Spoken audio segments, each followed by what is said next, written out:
देखिए फटाफट बता देता हूं बैकग्राउंड जिससे हम आगे चल पाएंगे।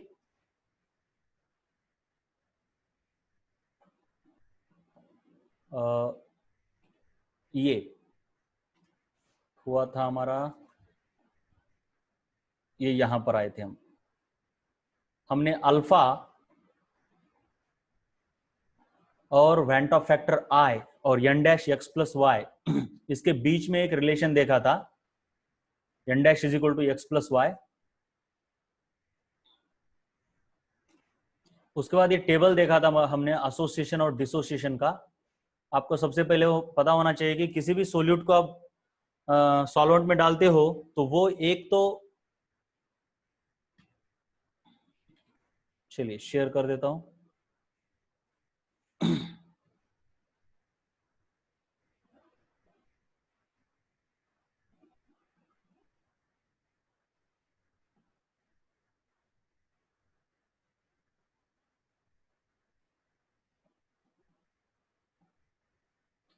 तो वो किसी भी सोल्यूट को डिसोसिएट होते हैं या फिर एसोसिएट। कुछ ऐसे भी होते हैं कि डिसोसिएट नहीं होते, एसोसिएट नहीं होते। यूजुअली नॉन पोलर जो होते हैं वो डिसोसिएट एसोसिएट नहीं होते, लेकिन जब डिसोसिएट होते हैं तो पार्टिकल की संख्या बढ़ती है और आपकी कोलिगेटिव प्रॉपर्टी बढ़ती है, और एसोसिएट होने पर पार्टिकल की संख्या घटती है और आपकी कोलिगेटिव प्रॉपर्टी भी घटती है। तो van't Hoff factor i is equal to molar mass theoretical upon molar mass observed is equal to colligative property observed upon colligative property theoretical, number of particles observed upon number of particles theoretical is equal to 1 plus n dash minus 1 into alpha। ये हमने देखा था, dissociation association सब कुछ ये देखा है। उसके बाद ये अगले वाला पेज भी हमने देखा है, और वेंट ऑफ फैक्टर किस तरीके से निकाला जाता है ये भी हमने देखा है, परसेंटेज देने के बाद भी। अब इसके आगे का हमको देखना है, राइट। चलिए ये पेज हुआ है कि नहीं मुझे एक बार बताओ, कंफर्म करके बताओ। चलिए यहां पे बोला है which of the following has highest van't Hoff factor, या फिर ऐसा भी क्वेश्चन आपको आता है कि arrange according to van't Hoff factor. और यहां पे एक बात याद रखनी है आपको कि जब आपको अल्फा नहीं दिया होता, आपने देखा होगा वेंट ऑफ फैक्टर निकालने के लिए आपको अल्फा भी चाहिए होता है, लेकिन जब अल्फा नहीं दिया होता तो आपको मान लेना है कि अल्फा 100% उसने दिया हुआ है, मान लेना है। ऐसे कुछ एजम्पशंस होते हैं, मैंने जानबूझ के इसको लिखवा के दिया है जिससे कि आपको परेशानी ना हो। उसके बाद दूसरी नोट याद रखनी है, नॉन पोलर सब्सटेंसेस होते हैं उनका आई इक्वल टू 1 रहता है हमेशा, वेंट ऑफ फैक्टर 1, मतलब वो डिसोसिएट भी नहीं होते और एसोसिएट भी नहीं होते। जो पोलर होते हैं आयोनिक होते हैं वही डिसोसिएट होते हैं। तो urea, glucose, sucrose, fructose, benzene, ये लोग जो है नॉन पोलर होते हैं, मतलब इनमें ना इलेक्ट्रोनेगेटिविटी डिफरेंस ज्यादा नहीं होता, सिर्फ कार्बन हाइड्रोजन और कार्बन ऑक्सीजन के बॉन्ड रहते, तो उनका डिसोसिएशन उतना नहीं ज्यादा होता, मतलब डिसोसिएशन होता ही नहीं इनका। लेकिन जो एसिड्स बेसिस होते हैं उनका डिसोसिएशन होता है। साल्ट का 100% डिसोसिएशन होता है, एसिड का 100% भी हो सकता है, कम भी हो सकता है। अगर स्ट्रॉन्ग एसिड है तो 100% होगा, वीक एसिड है तो लेस देन 100% होगा। वैसे ही बेस का, तो आपको यहाँ पे NaCl, BaCl2, यूरिया, ग्लूकोज ये सब दिया है। तो जैसे कि मैंने वेंट ऑफ फैक्टर दिया है, देखिए पिछले वाले पेज पे मैंने आपको दिया भी था कि कैसे वेंट ऑफ फैक्टर निकालना है अगर डिग्री ऑफ डिसोसिएशन 100% है तो डायरेक्टली x प्लस वाई आता है, आपका एन डैश आता है। वेंट ऑफ फैक्टर क्या आता है? N dash. एन डैश मतलब क्या होता है? x प्लस वाई, भूलना नहीं है। एन डैश मतलब होता है x plus y, right. x plus y, x plus y क्या होता है वो भी मैंने बताया है। जो भी आपका सब्सटेंस है, जैसे कि आप अगर देखोगे यहां पर BaCl2, तो बेरियम को फ्रीक्वेंसी 1 है और क्लोरीन की 2 है, तो ये x प्लस वाई हो गया आपका 1 प्लस 2 यानी 3। तो सिंपल है, आपको ना यहाँ पे वेंट ऑफ फैक्टर नहीं दिया मतलब सॉरी अल्फा नहीं दिया मतलब अल्फा 100% पकड़ना है यानी 1। तो NaCl का वेंट ऑफ फैक्टर 2 आएगा, क्योंकि van't Hoff factor is equal to simply x plus y. और x और y क्या होते हैं ये मैंने पहले भी आपको बता दिया है, राइट। x और y क्या रहते हैं, जैसे कि एक बार फिर से बताता हूं मैं। वैसे तो हमने प्रॉब्लम भी उसी के ऊपर लिए पिछले वाले पेज पर, अगर आपने रिवाइज किया होगा तो आपको कोई प्रॉब्लम नहीं आ रहा होगा। देखिए यहां पे ना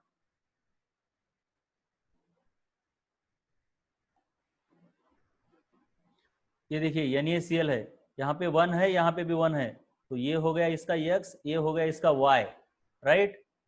उसके बाद ये BaCl2 है, राइट।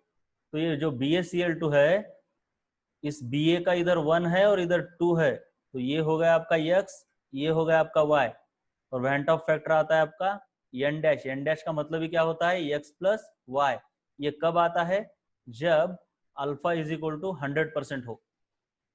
तो सिंपल है, NaCl का वेंट ऑफ फैक्टर आपका आ रहा है 2, क्योंकि x प्लस वाई 2 है, BaCl2 का 3 है। लेकिन ये यूरिया और ग्लूकोज इनका ऑलवेज 1 रहता है, मैंने बोला ना ये नॉन पोलर सब्सटेंसेस है, ये डिसोसिएट नहीं होते, इनमें आयोनिक बॉन्ड होता ही नहीं, या फिर पोलर बॉन्ड नहीं है इनमें।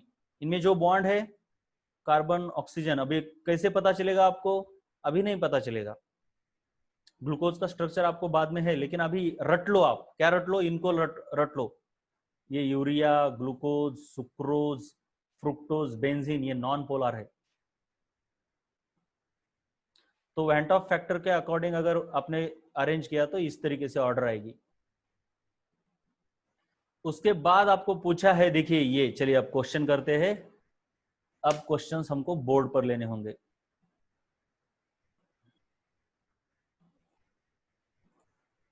चलिए क्वेश्चन है आपका, find the dissociation constant of 3 molar acid. एक एसिड है, उसका कॉन्सेंट्रेशन यानी मोलैरिटी दी है आपको 3 मोलार, या फिर ऐसे भी लिखते हैं इसको C इक्वल टू 3 मोलार।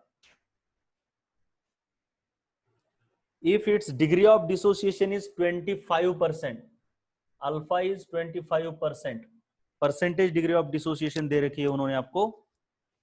आपको क्या निकालना है इसका, फाइंड द डिसोसिएशन कांस्टेंट बोला है उन्होंने, मतलब Ka निकालना है, एसिड का Ka निकालना है, भूलना नहीं है मैं क्या बोल रहा हूं, राइट। तो चलिए आपको फॉर्मूला मैंने लिखवा के दिया है, सिंपल से फॉर्मूले देखिए, Ka equal to C alpha square, right, और क्या होता है 1 माइनस अल्फा, पता है ना आपको ये फॉर्मूले, राइट। तो Ka निकालना है, कॉन्सेंट्रेशन आपको डायरेक्ट, ये फॉर्मूला बेस्ड क्वेश्चन है, पहला तो क्वेश्चन मेरा हमेशा फॉर्मूला बेस्ड रहता है। 25%, इसका मतलब फ्रैक्शन में लेना है 0.25, जिसको अगर आप प्रॉपर फ्रैक्शन में लेते हो, ये डेसिमल फ्रैक्शन है, ये 3/4 है, नहीं 1/4। 0.25 का मतलब क्या होता है 1/4, सो दिस इज 1/4 इसका स्क्वायर, 1 माइनस 1/4, ये अल्फा इज 1/4। सो सिंपल सी बात है, क्या आएगा आपका 3 इंटू 1/16 डिवाइडेड बाय 1/4, तो क्या होगा ये 3, ये 4 ऊपर आएगा, 16 नीचे चला जाएगा, 4 4 जा 16, तो आपका आंसर आएगा 3/4। सो Ka of this acid is 3/4। क्या कोई प्रॉब्लम है आपको इसमें, इस क्वेश्चन में, समझ में आ गया, यस और नो, समझ में आ गया, यस और नो बोलो।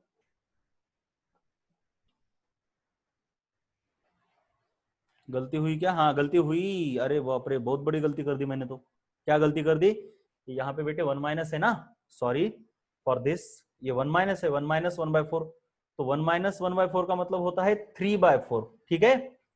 तो ये 4 ऊपर गया और यहाँ पे ना 3 रहेगा, यहाँ पे 3 रहेगा बेटे, राइट।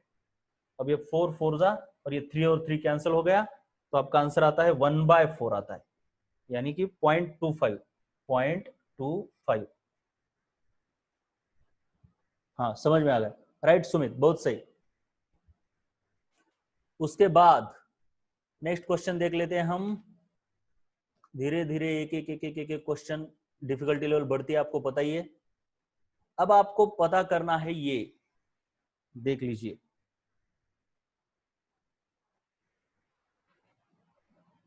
आपको हमेशा याद होना चाहिए एक बात, आपको क्वेश्चन दिया है osmotic pressure of 2 molar acetic acid, सबसे पहले तो कॉन्सेंट्रेशन दिया है आपको 2 मोलार। उसको ऑस्मोटिक प्रेशर दिया है आपको 2.5 RT, ऑस्मोटिक प्रेशर यानी कि pi is 2.5 RT। Find the dissociation constant Ka of the acid. ये चलिए अब ठीक से देख लीजिए किस तरीके से जाते हैं हम। आपके पास ना थोड़ा सा आपको ये हो सकता है प्रॉब्लम कि ये किससे कहां से कहां जाना है। जैसे हम जाते थे ना मास, मास से नंबर ऑफ मोल निकालते थे, उससे नंबर ऑफ मॉलिक्यूल्स निकाल सकते हैं इस तरीके से। वैसे ही आपको पता होना चाहिए, आपको जो क्वेश्चन में दिया हुआ होता है वो कोलिगेटिव प्रॉपर्टी ऑब्जर्व दी होती है। कोलिगेटिव प्रॉपर्टी ऑब्जर्व देते हो।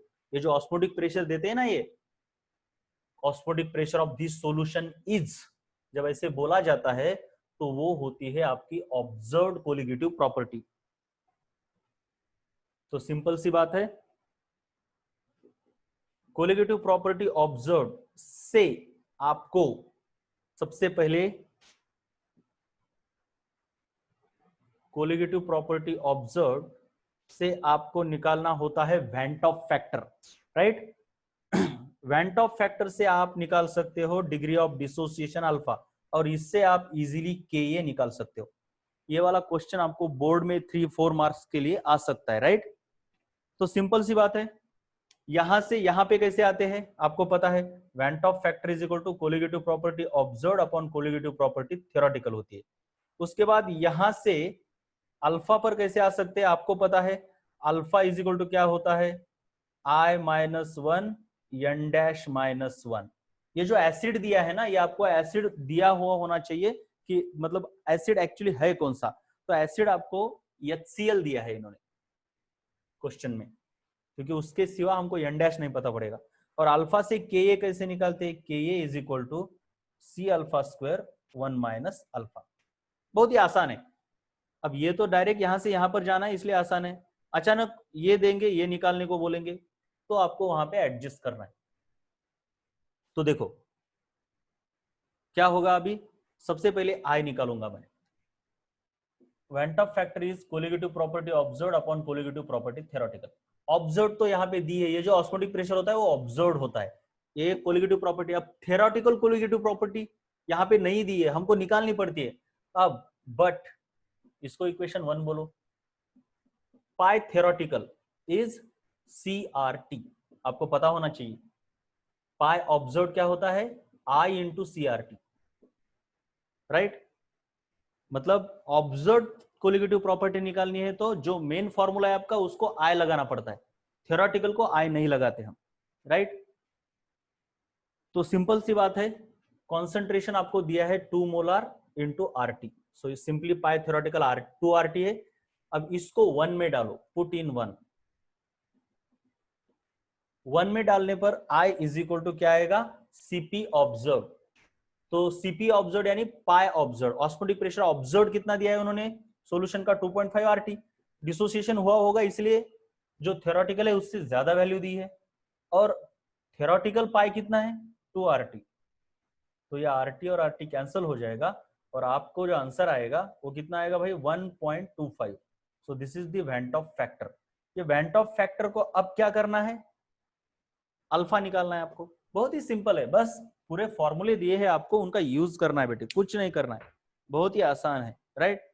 तो देखिए नाउ, क्या नाउ, किधर गया, हाँ अल्फा निकालना है। Alpha, alpha is equal to क्या होता है बेटे, I-1 N-1। अब HCl दिया है, इसका मतलब है कि N- का मतलब है 1 + 1 यानी कि 2। I तो हमारा आया है 1.25 माइनस 1, N- तो 2 है माइनस 1, सो आपका आता है 0.25 upon 1। So degree of dissociation is 0.25 यानी कि 1/4। अब उसके बाद डिग्री ऑफ, उसके बाद है Ka निकालना है आपको। Now Ka is equal to C alpha square 1 minus alpha. C कितना है आपका 2 मोलर, मल्टीप्लाइड बाय अल्फा कितना है आपका, what is alpha, alpha is 1/4, इसका स्क्वायर होल डिवाइडेड बाय कितना है क्या 1 माइनस अल्फा यानी 1 - 1/4। इसको तो आप सॉल्व कर ही सकते हो। तो किस तरीके से हमने ऑब्जर्व कोलिगेटिव प्रॉपर्टी से डिसोसिएशन कांस्टेंट ऑफ एसिड निकाला, ये आपने देखा। क्या आपको ये दोनों प्रॉब्लम समझ में आ गई? यस और नो बोलो जरा, यस और नो। राइट। तो अब क्या करो आप, इनको मैं आपको स्क्रीन पर शेयर करता हूं।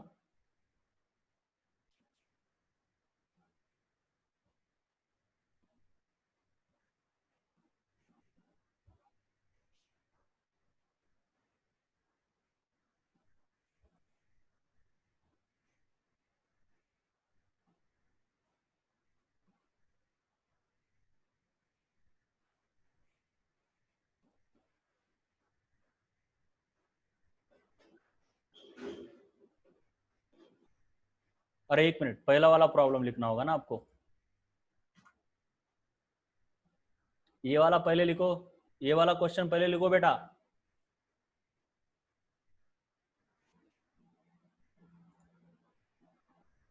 हाँ शाबाश, आधीचा क्वेश्चन लिहा।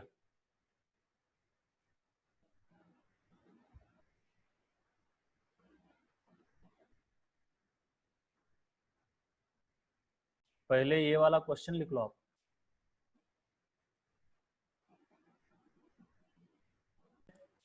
एक मिनट जरा मैं इसको,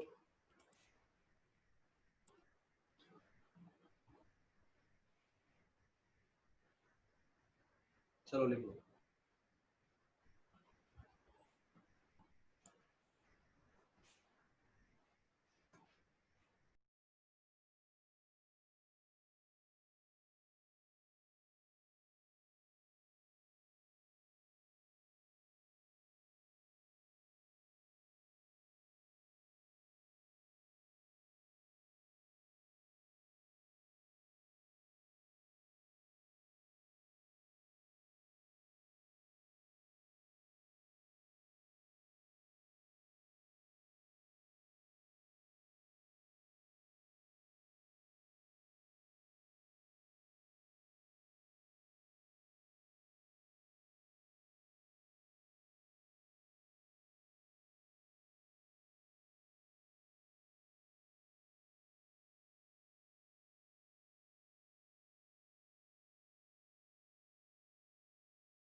साउंड इतना था, ठीक है।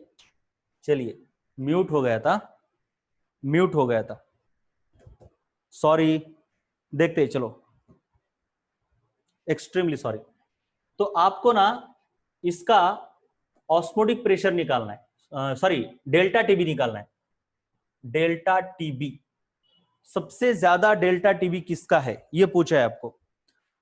डेल्टा टीबी जब मतलब जब भी आपको कोई कोलिगेटिव प्रॉपर्टी पूछेंगे, अभी तक आपको क्या जो कोलिगेटिव प्रॉपर्टी पढ़ाई वो सभी थ्योरेटिकल रहती थी। मतलब मैंने अगर बोला कि आप एक सॉल्यूशन का ऑस्मोटिक प्रेशर निकालो तो आप क्या करते हैं, pi is equal to CRT, direct ये फॉर्मूला। लेकिन ऐसा कभी नहीं है। जब भी आपको पूछा जाए कि कोलिगेटिव प्रॉपर्टी निकालो, तब आपको हमेशा ICRT ऐसे ही लिखना है, मतलब वेंट ऑफ फैक्टर लगा के ही, यानी आपको हमेशा ऑब्जर्व कोलिगेटिव प्रॉपर्टी निकालनी है जब भी आपको पूछी जाए। तो क्वेश्चंस अलग अलग रहेंगे। जैसे कि आपको बोलेंगे कि find the osmotic pressure of A 2 molar solution, तो आप हमेशा ऑब्जर्व ही निकालो, हमेशा यही फॉर्मूला यूज करना है, आदत बना लो यही फॉर्मूला। मतलब आई लगाना ही है। अगर आप delta P bye P1 not ये भी निकाल रहे हो तो भी आपको हमेशा इसको x2 नहीं I इंटू x2 ही लगाना है। अगर आप डेल्टा टीवी यानी elevation in the boiling point निकाल रहे हो तो भी KB इंटू यम नहीं, I इंटू KB इंटू यम। मतलब आपको हमेशा ऑब्जर्व निकालना है, और ऑब्जर्व को निकालते वक्त आपको हमेशा I लगाना होता है आगे। अब आप बोलोगे कि भाई इसमें तो I दिया ही नहीं, तो यहां पे I कैसे पकड़ेंगे। तो जब I दिया नहीं है, उसके बारे में कोई जानकारी ही नहीं है, तब आपको I को 1 पकड़ना है और फिर आएगा आपका CRT। लेकिन आदत बनानी है कि I को लिखना ही है। अगर ये बोलता है find osmotic pressure of 2 molar NaCl aqueous solution, तब अगर आपको आदत नहीं तो आप डायरेक्टली क्या करोगे, 2 मोलार की जगह 2 मोलार करता हूं मैं, क्योंकि पाए में मोलैरिटी चलती है। तो आप क्या करोगे, चलो भैया यहाँ पे टेम्परेचर दिया होगा कुछ तो भी एट 300 केल्विन, तो चलो C तो मिल गया, टेम्परेचर तो मिल गया, R तो पता है निकाल लिए, लेकिन I कहाँ गया। आपको आदत ही नहीं है इसलिए आपने I लिखा ही नहीं। आपको पता ही नहीं ना थ्योरेटिकल पूछा या ऑब्जर्व, क्वेश्चन में तो बताया नहीं थ्योरेटिकल या ऑब्जर्व, लेकिन क्वेश्चन में बताते नहीं है। क्वेश्चन में एज्यूम करना होता है कि पूछा है आपको किसी सॉल्यूशन का ऑस्मोटिक प्रेशर, तो आपको ऑब्जर्व ही निकालना है, थ्योरेटिकल नहीं निकालना है, कभी नहीं निकालना है। तो अब यहां पे तो I दिया नहीं है, यहां पे कैसे समझोगे। यहां पे समझ में आता है, ये NaCl है मतलब इसका x और y इधर रहता है। अब अल्फा नहीं दिया तो अल्फा को 100% एज्यूम करना है, और इसका वेंटा फैक्टर डायरेक्टली 2 होता है, पता होना चाहिए आपको। तो यहाँ पे आपको 2 इंटू CRT लिखना होगा, मतलब I को निकालना ही है। अब आपको पता है कि I is equal to actually formula क्या होता है, I इज इक्वल टू यानी अल्फा इज इक्वल टू होता है I-1 n डैश -1, यानी I is equal to 1 plus alpha into n dash -1 होता है, राइट। अब अगर इस क्वेश्चन में अल्फा दिया नहीं ना, अल्फा नहीं दिया तो इसको एज्यूम करते हैं 1, और जब इसको एज्यूम करते हो 1 तो I इज इक्वल टू आता है आपका n डैश। लेकिन अगर इसमें अल्फा भी दिया है, assume degree of dissociation is 25%, तब आपको directly I is equal to 2 नहीं लेना है, तब आपको इस फॉर्मूले से I निकालना है और उस I को यहां पे डालना है। समझ में आ गया। जब वेंट ऑफ फैक्टर के बारे में कोई भी इंफॉर्मेशन नहीं है तो I को 1 ले लो। जब सोलू आपका कंपाउंड दिया है तो अल्फा को 100 पकड़ के I निकालो, और अगर अल्फा दिया है तो अल्फा को 100 मत एज्यूम करो, जो दिया है उससे I निकालो और फिर उसको इधर डालो और फिर ऑब्जर्व निकालो। लेकिन जब भी कोलिगेटिव प्रॉपर्टी पूछी जाए तब ऑब्जर्व ही निकालनी है, थ्योरेटिकल कभी नहीं निकालनी है, राइट। तो आपको इस क्वेश्चन में पूछा है कि सबसे ज्यादा डेल्टा टीवी किसका होगा। सबसे ज्यादा डेल्टा टीवी किसका होगा मतलब थ्योरेटिकल या ऑब्जर्व, बताओ मुझे क्या पूछा होगा, थ्योरेटिकल या ऑब्जर्व।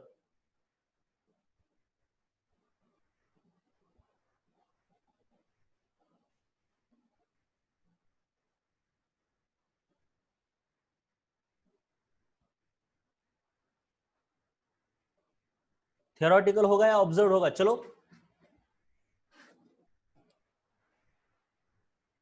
क्यों थ्योरेटिकल, क्वेश्चन में तो थ्योरेटिकल दिया नहीं है, फिर आप खाली पीली थ्योरेटिकल बोल रहे हो। इतनी गलती करते हो आप, मैंने आपको इतनी बार बताया भी है बच्चों कि भाई जब आपको कुछ भी बोला नहीं है क्वेश्चन में तो आपको ऑब्जर्व निकालना है। इतना बोलने के बाद भी आप यहाँ पे लिखते हो थ्योरेटिकल। नहीं, ऐसे नहीं होता।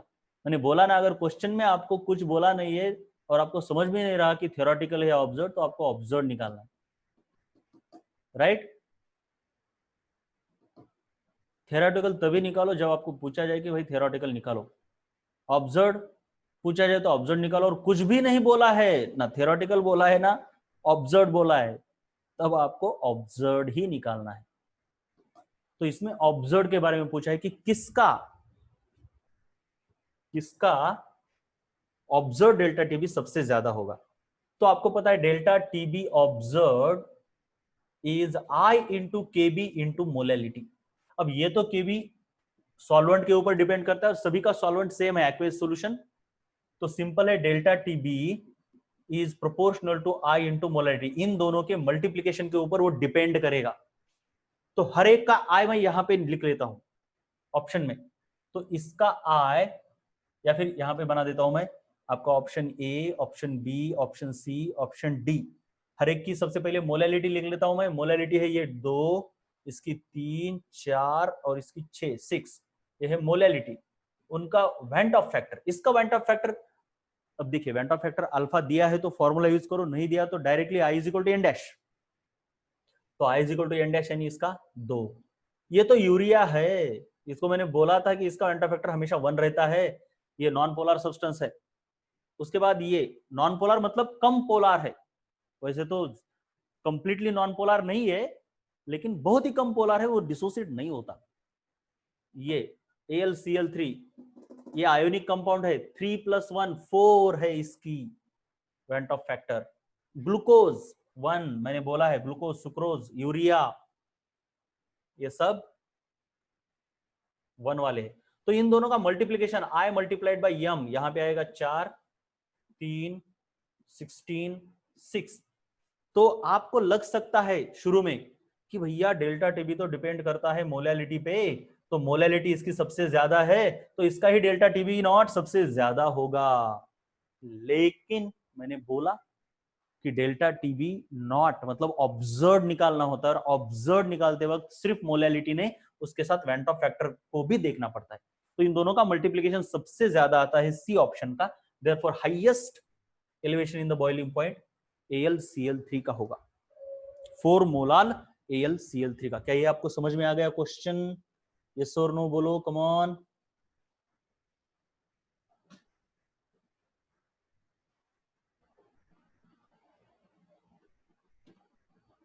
यस।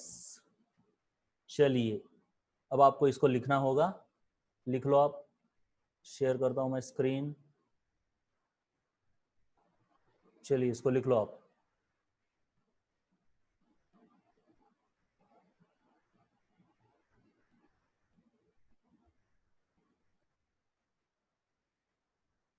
अरे नहीं, ये पीछे वाला ना,